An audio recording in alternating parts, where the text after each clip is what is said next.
队从来不是一个人在战斗，每架战机都是值得托付的战友。分别攻击了2个目标。好，打了1枚，打了2枚，明白。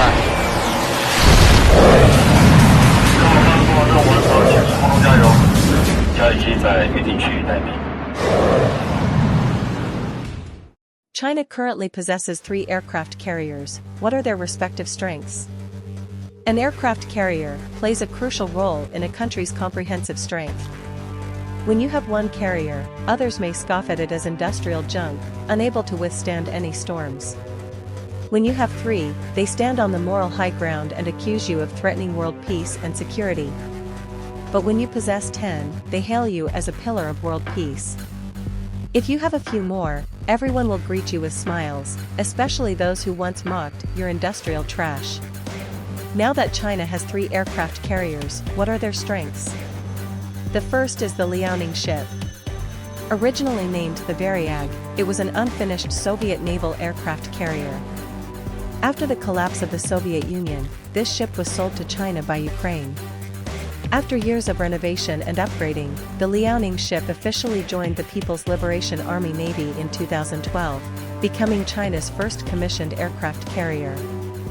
With a standard displacement of 50,000 tons and a full displacement of 67,000 tons, the Liaoning ship is considered a medium-sized carrier. It employs a ski-jump flight deck, implying that its J-15 fighter jets cannot take off with full ammunition and fuel.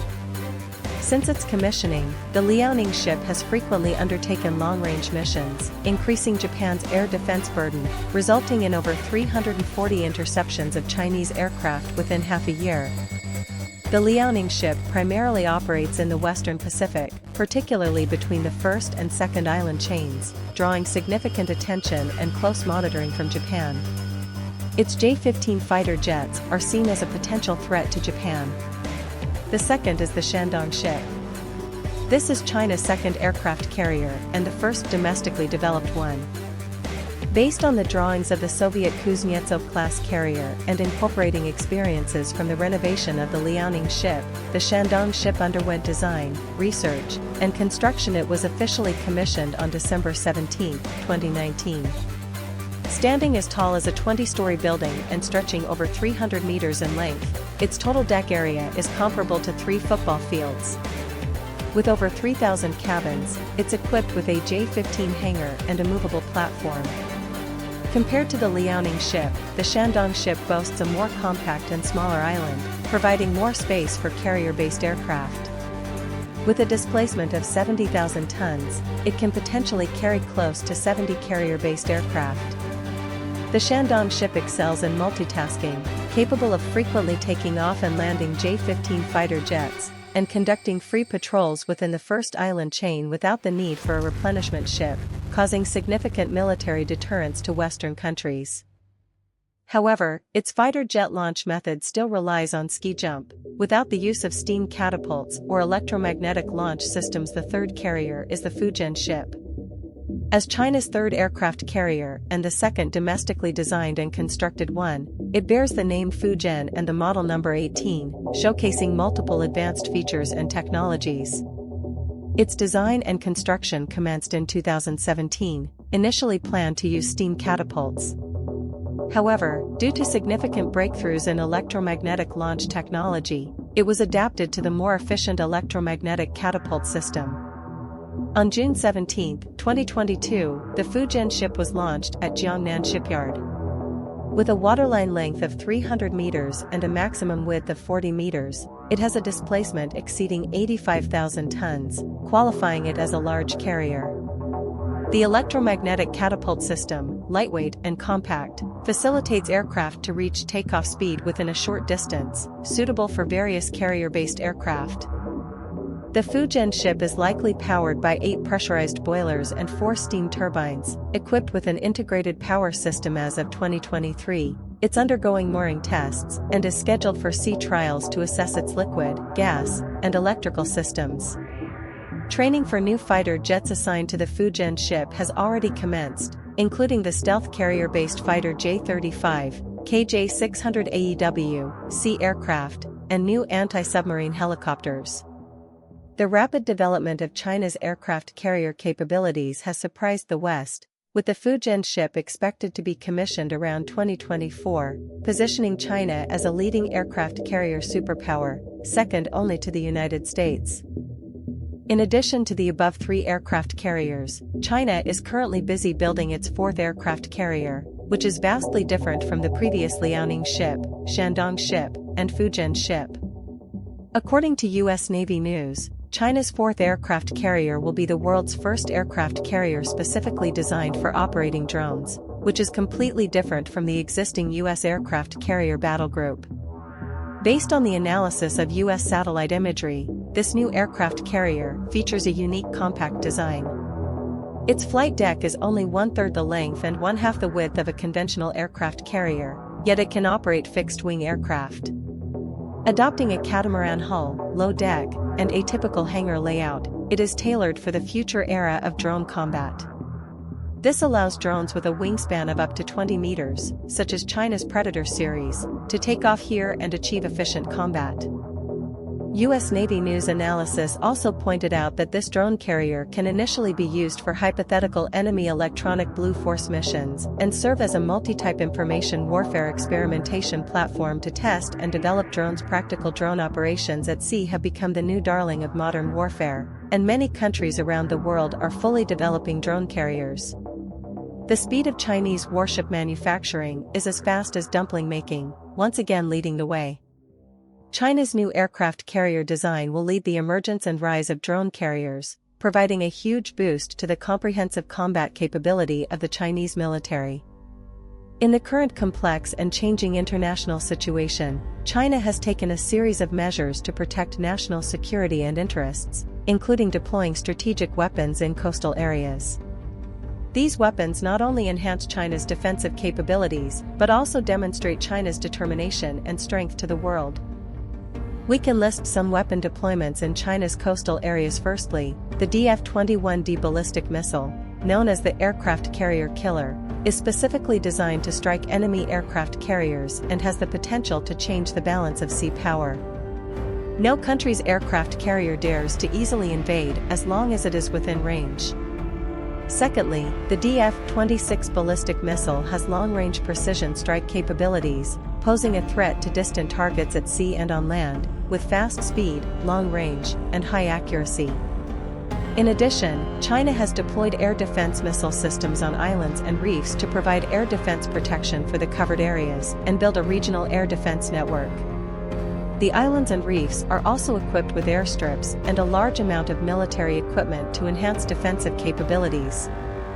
The deployment of anti-ship missiles has improved the Chinese Navy's ability to strike maritime targets and enhanced its regional denial and anti-access capabilities.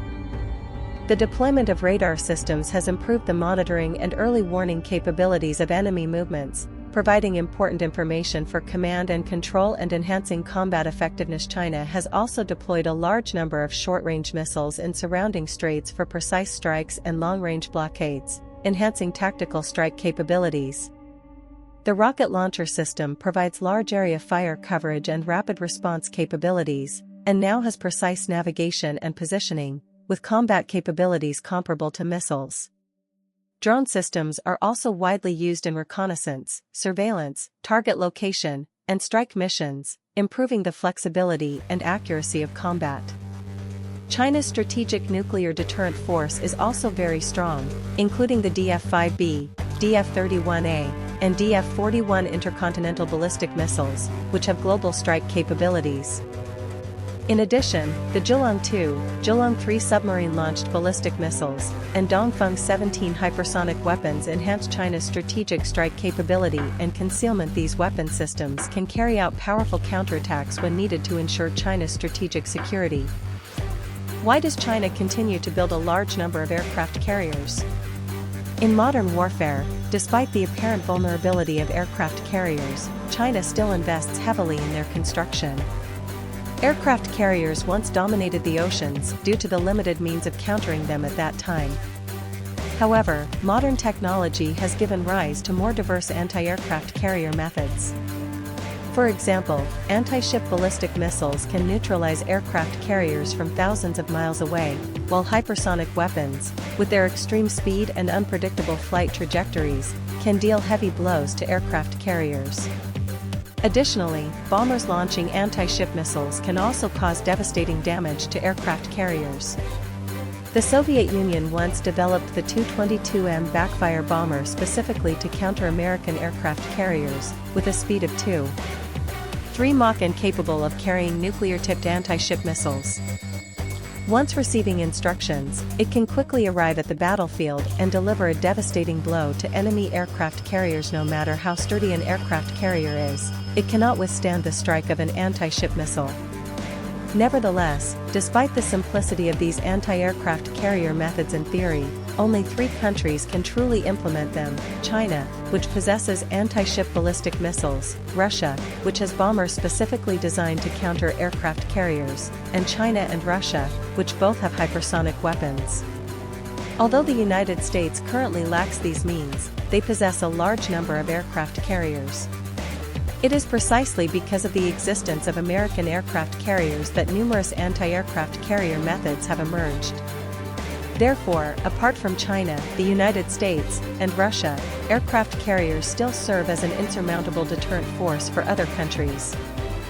The overall military strength of most countries is not even comparable to that of a single aircraft carrier battle group. For instance, during the Gulf War, several American aircraft carriers blocked the enemy's air and sea space, leaving them with no room for resistance.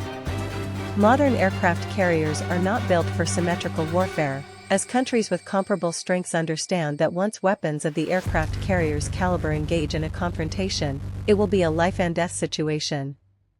This is similar to the role of nuclear weapons, which can be held in reserve but cannot be lacking. The primary function of aircraft carriers lies in their military deterrent capabilities, particularly in asymmetrical warfare.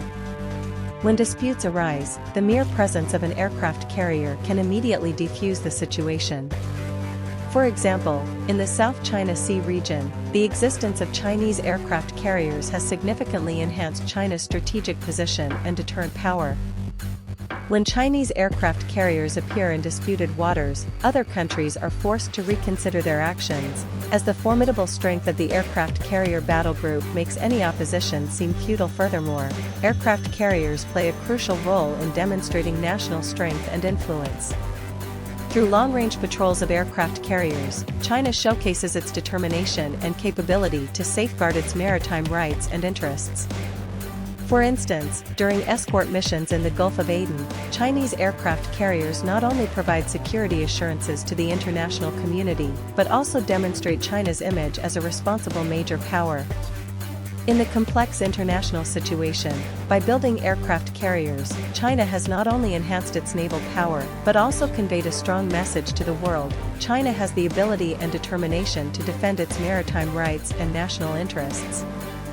Despite modern technology increasing the means of countering aircraft carriers, they still serve as an indispensable strategic asset as a symbol of a country's naval power. How do you think about this problem? Welcome to leave messages below to discuss with us. Okay, that's all for today's video. Please click subscribe to get the latest programs. Thanks again for watching. See you next time.